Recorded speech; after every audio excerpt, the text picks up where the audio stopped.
એક દિવસ હું બસમાં જતી હતી તો એક બેન મારી સાથે દીકરીને લઈને બેઠા. એ થોડીક વાર થઈ એટલે બસ ચાલવા માંડી ને દીકરી છે તે રડવા મળી. તો એ બેને મને કીધું કે એને ખાવાનું લેવું છે. એટલે મેં બેનને કીધું કે હમણાં બસ ઊભી રહી ને એટલે તમારી દીકરીને ખાવાનું લઈ દેજો.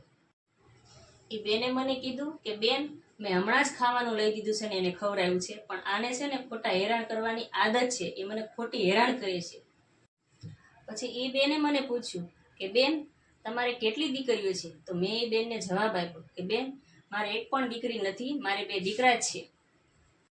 પછી એ બેને મને કીધું કે દીકરી કરતાં દીકરા સારા, મારી દીકરી તો મને બહુ હેરાન કરે છે.